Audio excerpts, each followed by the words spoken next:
नमस्कार, VKB news के prime time में आपका स्वागत है। अब रुक करते हैं आज की हेडलाइंस पर।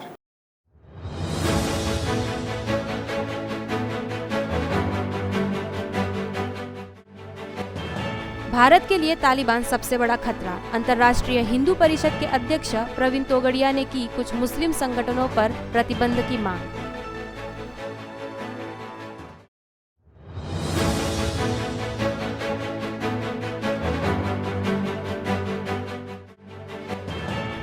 नागपुर के गणेशपेट बस स्टॉप पर विदर्भवादी नेताओं ने किया रास्ता रोको आंदोलन। पुलिस ने किया विदर्भवादी नेताओं को गिरफ्तार।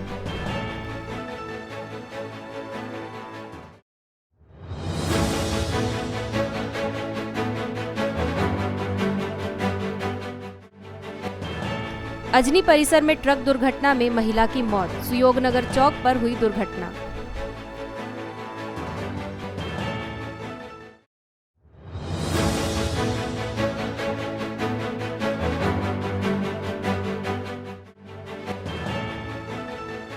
और योगी मुद्दे पर भारतीय जनता पार्टी से सांसद संजय राउत का सवाल।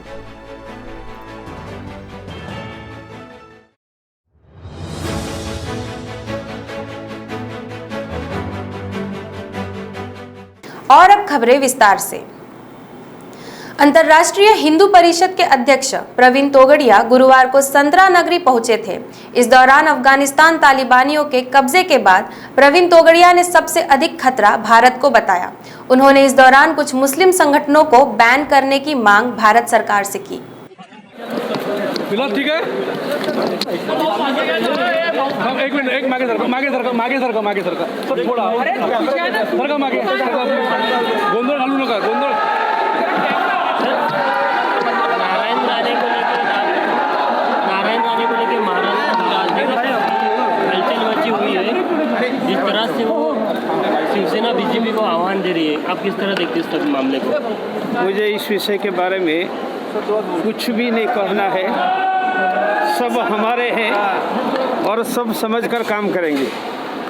जिस तरह से फर्जी उस्मानी आते हैं, वादग्रस्त वक्तव्य करते हैं, तो उसके ऊपर कार्रवाई नहीं होती, लेकिन एक छोटे से मैटर को लेकर काफ़ी तत्परता दिखाई देती है और कार्रवाई हो जाती है।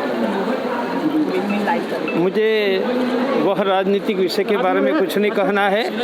मैं इतना ही कहूँगा कि अफगानिस्तान में वर्ल्ड ट्रेड सेंटर के बाद अमेरिका ने अफगानिस्तान में आतंकवादियों का, तालिबान का शासन ख़त्म किया और बराबर 20 वर्षों के बाद तालिबान ने अफगानिस्तान कब्जे किया। अब भारत को सबसे ज़्यादा खतरा है, क्योंकि तालिबान विचार का केंद्र भारत में है। भारत में दारुल उलूम देवबंद जो यूपी में है, तबलीग जमात इनका हेडक्वार्टर दिल्ली में निज़ामुद्दीन औलिया में है, और जमायत उलेमा हिंद, ये तीनों दुनिया के 67 देश में तालिबानी विचार का केंद्र है। तो अब आतंकवादी खतरा भारत को है और भारत को यह खतरे से निपटने का सब मिलकर प्रयास करना चाहिए। तीसरा कोरोना का वेव आने की आज भी संभावितता है, इसलिए सभी सरकारों को उनमें लगना चाहिए और जनता को, सरकार को सहयोग देना चाहिए। तालिबान को निपटने के लिए भारत ने क्या कदम उठाने चाहिए? तालिबान को निपटने के लिए भारत को सबसे पहले, यह विचार है, तालिबान व्यक्ति नहीं है, और यह विचार है तो विचार का केंद्र भारत में है। तो दारुल उलूम देवबंद, तबलीग जमात और जमायत उलेमा हिंद तीनों पर प्रतिबंध लगाना देना चाहिए। तबलीग जमात मानी बड़ा भाई का कुर्ता और छोटा भाई का पजामा, व तगलीब जमात, यह सभी तालिबान तबलीग जमात के मदरसों की पैदाइश है। और भारत के नागपुर में की भी हर गली में, हर जगह उनकी मस्जिद, उनके मदरसा मौलवी है। तो केंद्र सरकार तुरंत ये तीनों पर प्रतिबंध लगाए। तो गुरुवार को विदर्भ राज्य संग्राम समिति के बैनर तले विदर्भ राज्य पेट्रोल, डीजल और बिजली बिल माफ करने के लिए विदर्भवादी नेताओं ने रास्ता रोको आंदोलन किया। शहर के गणेशपेट बस स्टैंड के सामने हुए रास्ता रोको आंदोलन के दौरान विदर्भवादी नेता काफी आक्रामक दिखे, जिसमें महिला कार्यकर्ताओं ने बस के सामने अड़े रहने की कोशिश की, जिसके बाद गणेशपेट पुलिस ने सभी प्रदर्शनकारियों को गिरफ्तार कर लिया। विदर्भाच्या हक्काचा विदर्भाच्या हक्काचा वेगळा विदर्भ विदर्भाच्या हक्काचा मुर्दाबाद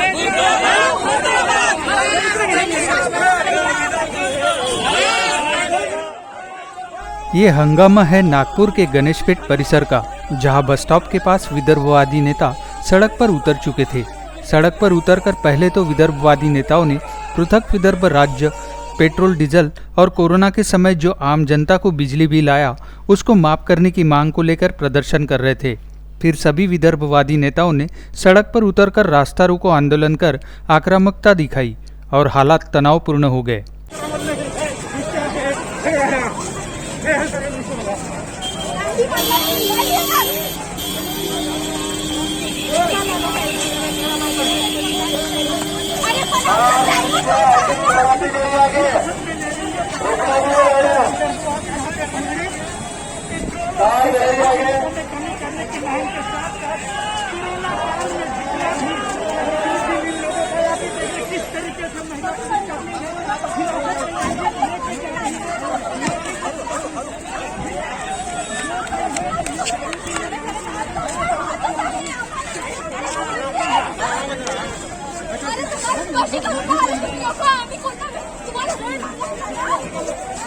विदर्भवादी नेताओं का ये आंदोलन चेतावनी थी उस विदर्भ राज्य की मांग के लिए, जिसकी मांग वो वर्षों से कर रहे थे, जबकि इस बार महंगाई और बिजली बिल माफ करने की मांग इस आंदोलन में शामिल थी, जहां रास्ता रोको आंदोलन के दौरान सभी विदर्भवादी नेताओं को गिरफ्तार किया गया।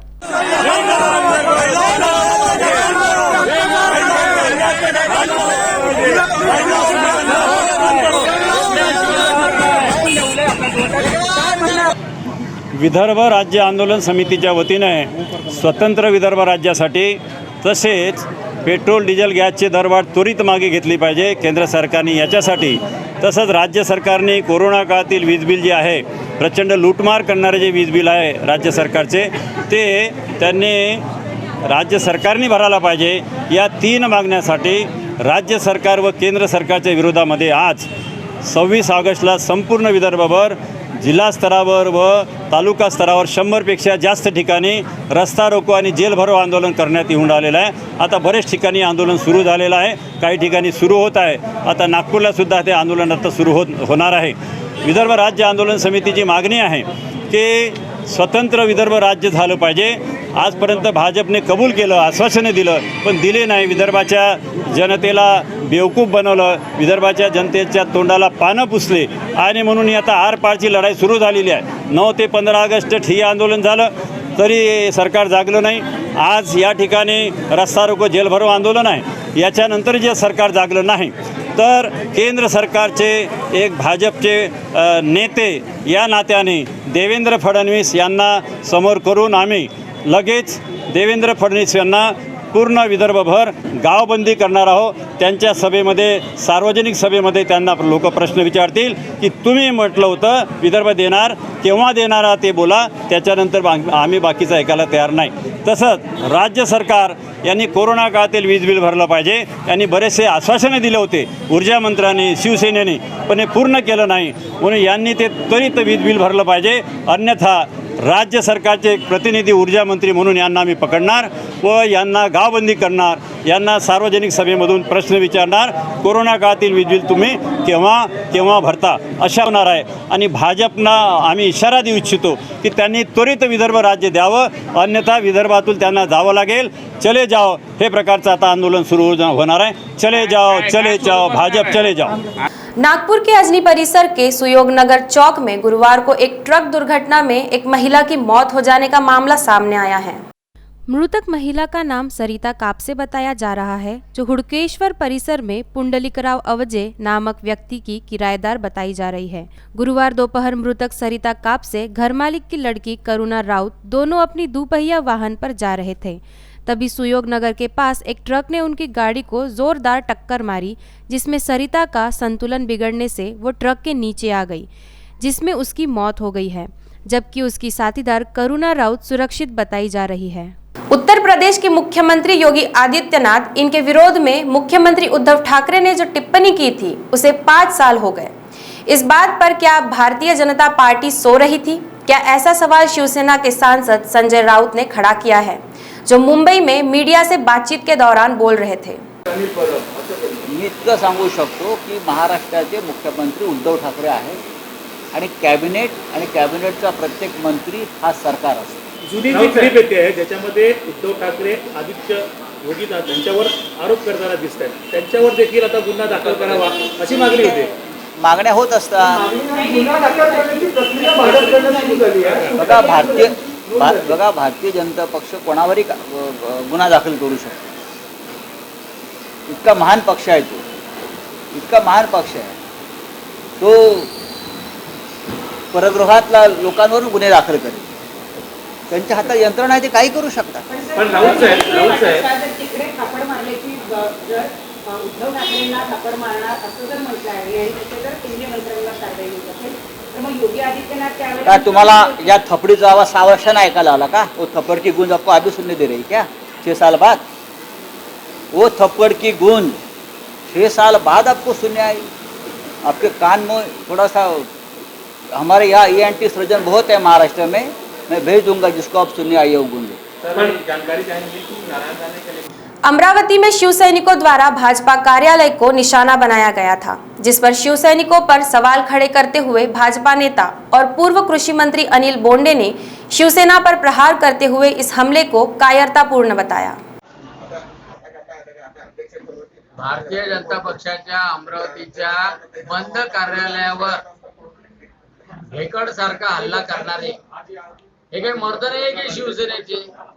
आम्ही शिवसेनेत होतो तो मर्दासारखा हल्ला करत होतो, म्हणजे असा बंद कार्यालयावर हल्ला करणारा गांडूपणा आहे।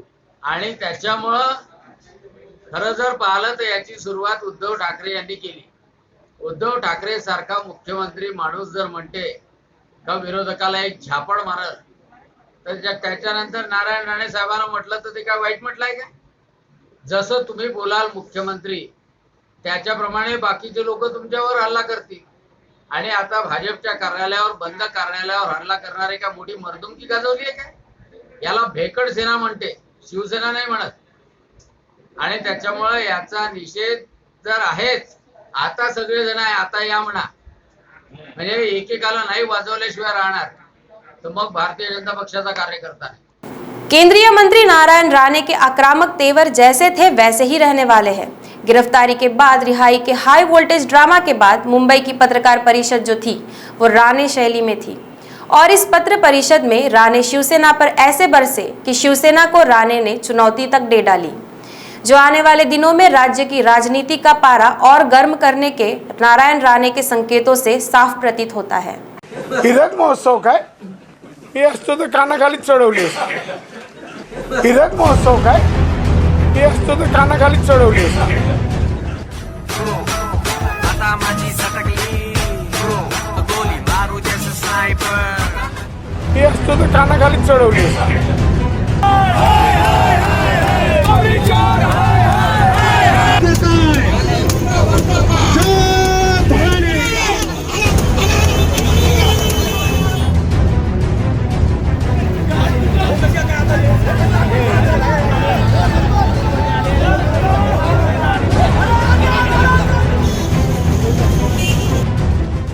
भारतीय जनता पार्टी में जब से नारायण राणे शामिल हुए हैं तब से शिवसेना में एक अलग सी बेचैनी मानी जा रही है। यही नहीं, उनके मोदी कैबिनेट में शामिल होने पर कई बार सेना के नेताओं ने सवाल उठाए, फिर वो चाहे संजय राउत हो या फिर मुख्यमंत्री उद्धव ठाकरे। और यही बेचैनी तब हद पार कर गई जब नारायण राणे के विवादित बयान पर पूरी शिवसेना आक्रामक हो गई। लेकिन उसके बाद अब पत्र परिषद लेकर नारायण राणे इस पूरे मामले पर फिर आक्रामक नजर आ रहे हैं, और उनकी आक्रामकता मुंबई में हुई पत्र परिषद में साफ देखी जा सकती थी, जो केवल शिवसेना के लिए थी।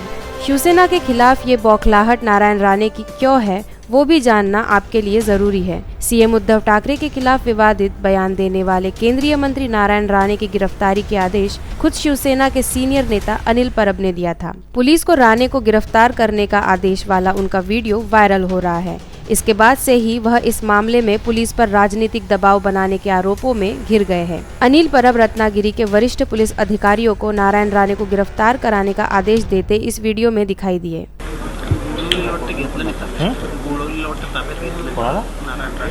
तो घरात बसला आहे, पोलिसांनी घराला एवढा घातला, आता आतमध्ये गेले तर पोलिसांची त्यांच्या कार्यकर्त्याबरोबर ती धक्काबुक्की झाली. आता पोलीस ओढून बाहेर काढतात एकमेकाला.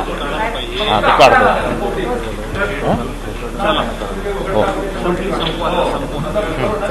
राज्य के परिवहन मंत्री और शिवसेना नेता अनिल परब के इस वीडियो के बाद भाजपा आक्रामकता की भूमिका में आ गई है और यही वजह है कि दिन भर चले राणे की गिरफ्तारी के मामले के बाद राणे जब मीडिया के सामने आए तब फिर शिवसेना पर राणे की उसी शैली में शाब्दिक प्रहार किया। और यही वजह है कि दिन भर चले राणे की गिरफ्तारी के मामले के बाद राणे जब मीडिया के सामने आए तब फिर शिवसेना पर राणे के उसी शैली में शाब्दिक प्रहार किए, जिसके लिए राणे जाने जाते हैं, जिसे सुनने के बाद कुछ शिवसेना नेताओं ने फिर नारायण राणे को चुप रहने तक की सलाह दे डाली है। बहरहाल राज्य का राजनीतिक पारा दिन ब दिन गर्माता जा रहा है, जबकि फ्रंट फुट पर बैटिंग करने वाली शिवसेना अब राणे गिरफ्तारी के मामले में बैक फुट पर आ गई है। जबकि राणे को गिरफ्तार कर शिवसेना ने खुद के ऊपर सवाल निर्माण कर दिए हैं। ऐसे में भाजपा ने जिस नारायण राणे को अपने दिल में शामिल किया वो अब शिवसेना से लोहा लेने की तैयारी के मूड में है, जिसके संकेत नारायण राणे को बुधवार को दे दिए गए। जबकि ये मुद्दा और कितना गर्माता है ये कोई नहीं जानता, पर आने वाले दिनों में फिर राणे बनाम शिवसेना के नजारे और शाब्दिक वार देखने को मिलने का अवसर बने हुए हैं। तुम्ही त्याला प्रश्न देतो, त्यांचा प्रश्न मला कशा विचारता? मुख्यमंत्र्यांना विचारा, नाहीतर ॲडव्होकेट आमच्या दिलीप वळसे पाटलांना विचारा. तुमच्याकडे खातं आहे का अनिल परबकडे? बाकी सगळी खाती वर्ग केलेत, कलेक्शन बिलेक्शन सगळी इत्यादी.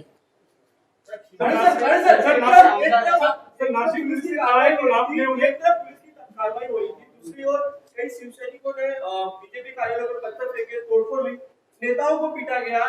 वो नेताओं को पीटा गया? कई बीजेपी के नेताओं नहीं, अरे पीटा किसको पीटा नहीं गया? आप पत्थर तो लंबा से मारते हैं ना। ऐसी तस्वीरें पश्चिम बंगाल से आया करती थी। आपको लगता है कि उसी तरह के law and order situation Maharashtra में हो गई?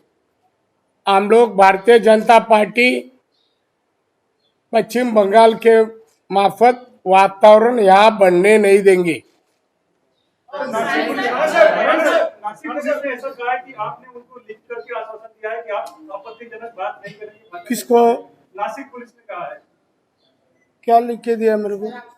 अरे उन्होंने एक नोटिस, जरा आप सरकारी काम का समझ लो, खाली इधर का उधर न्यूज मत पहुंचाओ। उन्होंने मेरे को एक नोटिस दिया, मैं जवाब दिया नहीं हूँ। आपकी सही है ऐसा कह रहे आपको पढ़ाना, अरे रिसीव्ड का सही नहीं है वो।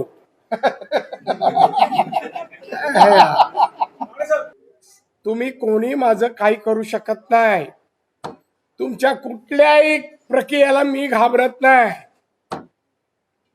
तुम्हा सगळ्यांना आतापर्यंत मी पुरून उरलेलो आहे. शिवसेना वाढली त्यामध्ये माझा मोठा सहभाग आहे. तेव्हा आत्ताचे कोणी नव्हते, हे अपशब्द बोलणारे पण नव्हते, कुठे काय करत होते माहित नाही. आणि म्हणून त्यांना आंदोलन करायचंय करू दे, आमचा बंदोबस्त करायचा करू दे. पोलिसांनी पाहत राहावं, कायदा आणि सुव्यवस्था आदेश देतात आणि करतात. तुम्ही सर्वांनी अनिल परबची हे पाहिलंच कॅसेट, काही मला हलवत नाहीत, पण ते सगळ्यांना सगळे पसरले. अधिकाऱ्यांना आदेश देतो, पकडा त्याला. अरे काय डकेती घातला, काय दुसरं काय केलं? राज्यात कायदा आणि सुव्यवस्था आहे कुठे? महिलांवर अत्याचार होत आहेत, दिवसाढवळ्यात दुकानं फोडली जात आहेत, बलात्कार करून हत्या केल्या जात आहेत. दिशा सालियनचं कोणी केलं? कोण मंत्री उपस्थित होता का? अद्याप छडा लागत नाही. अनेक महिला आहेत, ती पूजा चव्हाण आहे, तिच्यावर पण तेच. आता या गोष्टी गप्प बसणार नाही. काय होती त्या मंत्राला आणि त्याला अटक होईपर्यंत आम्ही पाठलाग करणार लोकशाही मार्गाने, कायद्याने. कोर्टातही जाणार त्या केसबद्दल. बघूया कोण वाचवतं. किती पत्रकार बातम्या आज लगेच देतील. संपला का फोन द्या खरा. पण आम्ही कायदेशीर लढाई लढणार आणि ज्याने कृत्य केलं आहे त्यात जे जे होते ते आज जाईपर्यंत आम्ही गप्प बसणार नाही. आमची जन आशीर्वाद यात्रा सुरू राहील. अजून 2 दिवस आहे कोकणात. या महाराष्ट्र आज एक प्रगत राज्य कुठे चाललंय अधोगतीकडे बा. कोरोनामध्ये 1,57,000 लोक मृत पावली.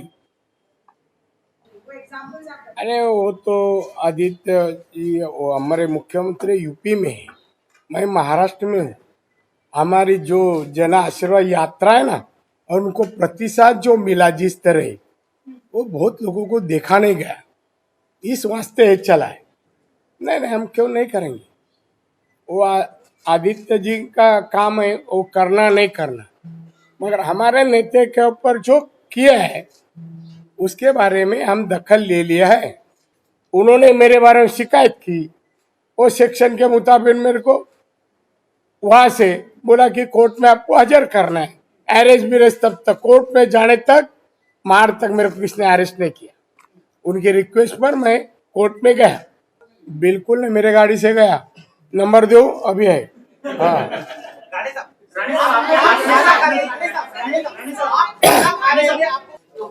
ये कौन अग्रलेख में लिखा है, कौन लिखा है? संजय राउत. वाह वाह. उनका आप कितने सुनते और पढ़ के खुश होते हैं. ये कोई संपादक के लायक है ही नहीं. एक तो वो खाली उद्धव ठाकरे जी खुश हुए इतना ही लिखते हैं.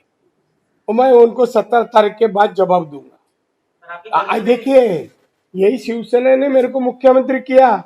मैं गैंगस्टर था तो मुख्यमंत्री चलता है. फिर अभी भी वही हो गए सब. नहीं, मैं अभी ज्योतिष के पास जा रहा हूँ.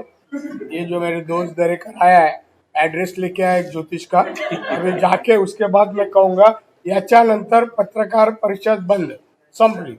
अरे अभी काम है. ज्योतिष के बाद जाके मैं तारीख एग्जैक्ट दूंगा. आप देखेंगे हो. ये सरकार बढ़नी चाहिए. आपको लगता है आप हंस रहे. आज राज्य की क्या हालत है, किसानों की क्या हालत है, मजदूरों की क्या हालत है. इंडस्ट्री बंद पड़ते जा रही है, बेकारी बढ़ रही है, 2 टाइम का खाना नहीं मिल रहा है. तो ऐसी सरकार क्यों रखे यहाँ. बाकी लोग का दुकान तो चल रहा है. बराबर ना. हाँ बोल रहे हैं. मुंह थोड़ शब्द नहीं बोलने को कहा है. हाँ तो आप अभी सवाल ही मत पूछना. Next time.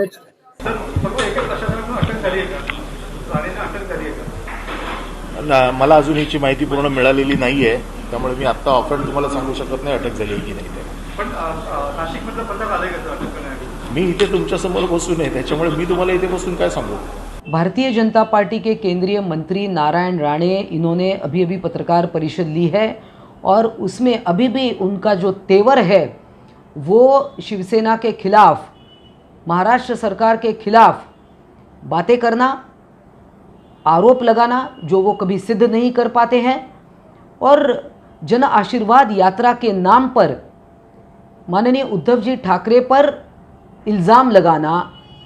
इसी प्रकार की इनकी जन आशीर्वाद यात्रा शुरू है. महाराष्ट्र पर कोरोना का संकट है. देश में तीसरी वेव जो है कोरोना की वो आने की पूरी संभावना है, चेतावनी है. और अभी भी जब कोर्ट ने उनको फटकारा है, उनसे अंडरटेकिंग लिया है कि इस प्रकार की बेतुकी और भड़काऊ भाषा का इस्तेमाल वो नहीं करेंगे, फिर भी नारायण राणे अपनी हरकतों से बाज नहीं आते दिखाई दे रहे. और इस पर एक ही इलाज है कि माननीय मोदी जी अब नारायण राणे को कुछ बताए और कुछ समझदारी की बातें बताएं। वक्त हो गया है एक छोटे से ब्रेक का, मिलते हैं एक ब्रेक के बाद। बाय। सब जानना चाहते हैं मेरा फेवरेट कलर, मेरा फेवरेट डेस्टिनेशन, मेरी फेवरेट डिश, पर कोई ये नहीं पूछता कि फेवरेट डिश मैं बनाती कैसे हूँ। अरे यार, जिसे टेस्टी खाना पसंद है वो अच्छे टेस्ट तक पहुँच ही जाता है। सुरुचि मसाले, खाने में हो रुचि तो घर लाइए सुरुचि। अपने सपनों की उड़ान भरने की इच्छा तो हर किसी की होती है, पर पंख भी तो मजबूत होने चाहिए, जो देता है flywheel aviation academy. Flywheel aviation academy एक ऐसा इंस्टीट्यूट है जहां पर एयरलाइंस एंड एयरपोर्ट हॉस्पिटैलिटी और टूरिज्म मैनेजमेंट, साथ ही यहां campus interview, guidance by industry expert, practical training at airport, expert faculty, personal grooming जैसे कई सारे बेनिफिट्स आप पा सकते हैं। Flywheel aviation academy, 1 degree, 3 job opportunities. Flywheel Aviation Academy gives you a degree or diploma with a job. Flywheel Aviation Academy, 365 Gandhinagar, LAD College Square, beside Karnataka bank Nagpur. Break के बाद आपका स्वागत है।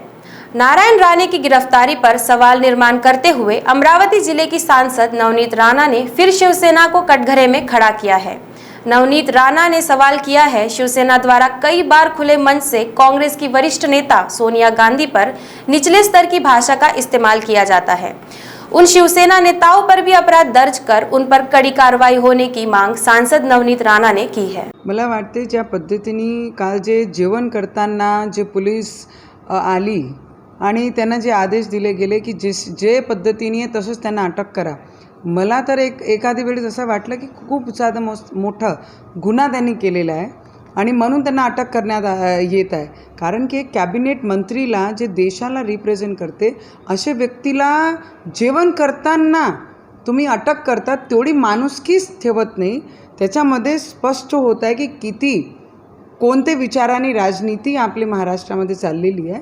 जर असा बोलण्यावरनं जर अटक करत असन, गुन्हा दाखल करत असन, तर मला वाटते मग पूर्ण हिस्ट्री काढायला पाहिजे की शिवसेनाचे बरेचसे सिनियर लीडर्सनी सोनिया गांधी ॲज ए फीमेलवर खालचे पातळीवर जाऊन भाष्य केलेलं आहे, तर मग त्यांनाही सुद्धा त्यांच्यावर गुन्हा दाखल होणार आहे काय, त्यांना सुद्धा अटक करणार आहे काय, त्यांना सुद्धा जेलात टाकणार आहे काय, ते सुद्धा आपण पाहायला पाहिजे। महाराष्ट्राची ही संस्कृती नाही आणि एक सिनियर सिटीजनला या पद्धतीने जेवण करताना अटक करण्यासाठी पोलीस पाठवणं, एक सीएम या महाराष्ट्राचे राहिलेले आहे, जे आज सीएम आहे, जे श्रूड बुद्धीने जे काम करत आहे, जे राजकारण करत आहे, त्यांनी हे लक्षात घ्यावं की हे सुद्धा एक सीएम आहे। तुम्ही कधी माझी वाण हे कधी सांगता येत नाही, म्हणून श्रूड बुद्धीची राजकारण सोडून आपण चांगल्या पद्धतीने काम करा, महाराष्ट्राची जनतेला न्याय देण्याचं काम करा, एवढंच मला माहीत आहे। आणि या पद्धतीने जर करत असन तर पूर्ण भाषणं परत काढा आणि ज्यांनी भाषा जे दुसऱ्यांबद्दल खालती पातळीवर जाऊन भाषा केलेला आहे त्यांनाही अटक करा, त्यांच्यावरही गुन्हा दाखल करा। 14 वर्ष बाद महानगर पालिका में वार्ड आधार पर चुनाव होंगे। मतदाताओं को एक वार्ड से केवल एक पार्षद ही चुनना होगा। राज्य चुनाव आयोग ने एक सदस्यीय तरीके से वार्ड गठन के लिए रफ प्लान तैयार करने के निर्देश जारी किए। मौजूदा नगर सेवकों का कार्यकाल फरवरी 2022 में समाप्त हो रहा है। मनपा चुनाव की तैयारियां शुरू हो चुकी है। चुनाव आयोग के इस फैसले से मनपा के चुनाव समय पर होंगे या टाले जाएंगे, इस पर विराम लग गया है। मनपा में बीजेपी 2007 से सत्ता में है। मनपा में भाजपा 1, 2 और 4 सदस्यीय प्रणाली के साथ सत्ता में आई। 2002 में कांग्रेस सत्ता में थी, तब 3 सदस्यीय प्रणाली थी। पिछले कुछ सालों में राज्य में सत्ता बदलने के साथ साथ मनपा में सत्ता की वजह भी बदलने लगी है। इस समय राज्य में शिवसेना, कांग्रेस और एनसीपी सत्ता में है, इसलिए मनपा में सत्ता परिवर्तन होगा या फिर दोबारा भाजपा चुनी जाएगी। यह स्पष्ट हो गया है कि मनपा चुनाव निर्धारित अवधि के समाप्त होने से पहले समय पर हो रहे हैं। चुनाव को लेकर विधायक व भाजपा शहर अध्यक्ष प्रवीण दटके ने बताया कि चुनाव का तरीका जो भी हो, शहर में काम करने वालों को कोई दिक्कत नहीं है। मनपा में बीजेपी पिछले 15 सालों से सत्ता में है। गडकरी, फडणवीस ने शहर में विकास कार्यों का नेतृत्व किया। उनके काम को लेकर हम जनता के बीच जाएंगे। पिछली बार 108 पार्षद थे, इस बार लक्ष्य 120 है। यह आत्मविश्वास की बात है। वहीं कांग्रेस शहर अध्यक्ष विधायक विकास ठाकरे ने कहा कि 4 सदस्यीय व्यवस्था ने जनता का सिर दर्द बढ़ा दिया था, कार्य नहीं हो रहे थे। एक सदस्यीय निर्वाचित पार्षद की जिम्मेदारी तय की जाएगी। राज्य सरकार ने एक ऐसा फैसला लिया जिससे लोगों को राहत मिली। कांग्रेस चुनाव की तैयारी कर रही है। हर वार्ड में एक कार्यकर्ता तैयार है। कांग्रेस मनपा की सत्ता में लौटेगी। कपिल नगर थाना अंतर्गत माड़ा कॉलोनी परिसर में मंगलवार की रात हुई अमनदीप सिंह राजपूत की हत्या के मामले में आरोपी संयम उर्फ शमिक बागड़े को पुलिस ने गिरफ्तार कर लिया। पकड़े जाने के बाद उसने सनसनीखेज खुलासा किया। संयम ने पुलिस को बताया कि करीबी मित्र होने के बावजूद अमनदीप ने उसकी गर्लफ्रेंड से संबंध बना लिया। इसी वजह से उसने अमनदीप को मारा। अमनदीप और संयम के बीच अच्छी दोस्ती भी थी। पकड़ने जाने के बाद संयम ने पुलिस को बताया कि दोनों दोस्त साथ रहते और घूमते थे। अमनदीप कंडक्टरी करता था जबकि संयम बेरोजगार है। करीबी दोस्त होने के कारण अमनदीप का संयम के घर पर आना जाना था। संयम का एक युवती से प्रेम संबंध था। इस वजह से उसने अपनी गर्लफ्रेंड को अमनदीप से मिलवाया था। कुछ समय पहले संयम और उसकी गर्लफ्रेंड का विवाद हो गया। दोनों की बातचीत बंद हो गई थी। संयम ने इस बारे में अमनदीप को बताया था तो उसने दोनों के बीच सुलह करने का आश्वासन दिया। उसने संयम की गर्लफ्रेंड से संपर्क किया। गर्लफ्रेंड ने अमनदीप को संयम की हरकतों के बारे में बताया। अमनदीप सिंह और संयम की गर्लफ्रेंड दोनों गुपचुप तरीके से मिलने लगे। युवती ने भी संयम को छोड़कर अमनदीप से करीबियां बढ़ा ली। इस बात का पता चलते ही संयम बौखला गया। दोस्त द्वारा की गई दगाबाजी को वो सहन नहीं कर सका। उसने अमनदीप को सबक सिखाने की योजना बनाई। इसी के तहत मंगलवार की रात उसने अमनदीप को अपने घर बुलाया जिससे वो अपनी प्लानिंग को अंजाम दे सके। अमनदीप जब संयम के घर में दाखिल हुआ तो संयम ने उससे अपनी गर्लफ्रेंड के साथ संबंधों के बारे में पूछा। इससे दोनों के बीच विवाद हो गया। संयम पहले से मर्डर की प्लानिंग में था, इसलिए उसने तैयारी से चाकू निकालकर अमनदीप की गर्दन पर वार किया। जब अमनदीप अचेत होकर जमीन पर गिर गया तो संयम ने पत्थर से उसका सिर फोड़कर मौत के घाट उतार दिया। इस मामले की जाँच कपिल नगर पुलिस कर रही है। बुधवार की सुबह संयम के कन्हान परिसर में होने की जानकारी मिलते ही पुलिस ने तुरंत मौके से दबोच लिया। मृतक जो है वो अमनदीप सिंह जोगिंदर सिंह राजपूत है। उनका दोस्त है सम्यक बागड़े। ये दोनों साथ में ही रहते थे। पर उसका सम्यक बागड़े जो है आरोपी, उसका शक था कि उसकी जो प्रेमिका है इसको ये मृतक पटा रहा है, ऐसे उसका शंका आई। उसके ऊपर से उन दोनों में वाद हुआ।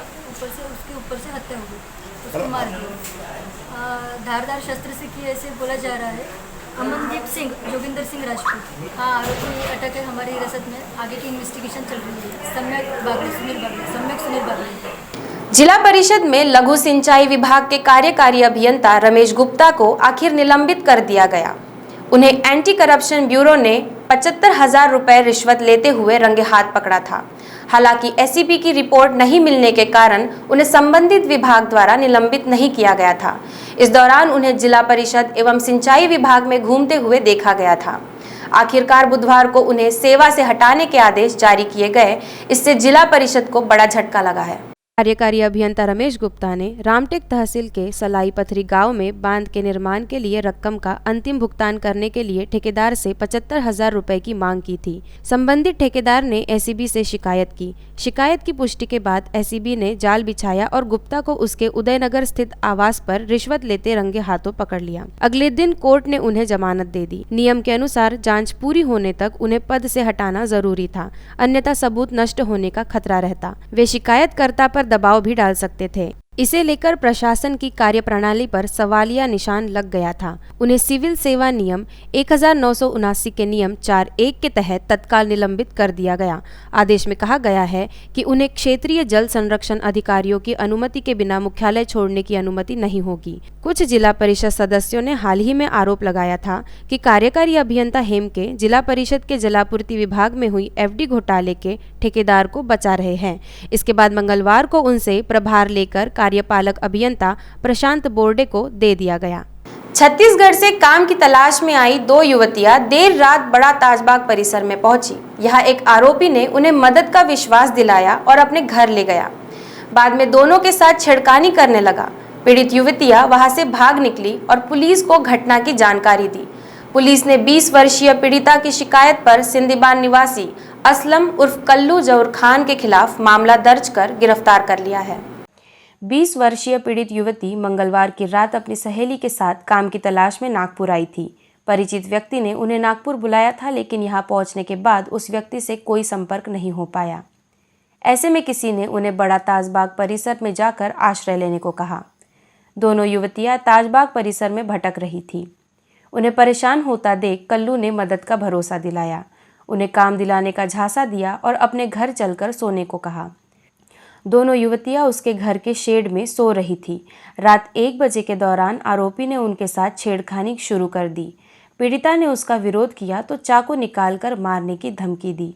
उसकी सहेली ने भी असलम का डटकर सामना किया और इसी दौरान उसके हाथ की कोहनी में चाकू लग गया। दोनों डर के मारे वहां से भाग निकली। ताजबाग ट्रस्ट में चल रहे विवाद को ध्यान में रखते हुए पुलिस ने वहां अपने पिकेट लगाई है। युवतियां पुलिस के पास पहुंची और घटना की जानकारी दी। सकरदरा पुलिस ने असलम के खिलाफ विविध धाराओं के तहत मामला दर्ज किया। देर रात ही डीबी स्क्वाड ने आरोपी असलम को गिरफ्तार कर लिया। असलम का कोई पुराना रिकॉर्ड तो नहीं है, लेकिन उसका बेटा राजा क्रैक अपराधी है। राजा को डीसीपी जोन 4 ने नागपुर जिले से तड़ीपार किया है। वह वर्धा में तड़ीपारी काट रहा है। रेड लाइट एरिया में चलने वाले जिस्म फरोशी के व्यवसाय को पूरी तरह बंद करवाने के लिए पुलिस हर संभव प्रयास कर रही है।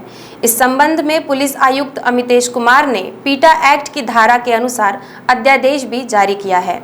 यदि 10 वर्षों के आंकड़ों पर नजर डालें तो पुलिस ने गंगा जमुना बस्ती से 103 नाबालिग लड़कियों को रेस्क्यू किया है।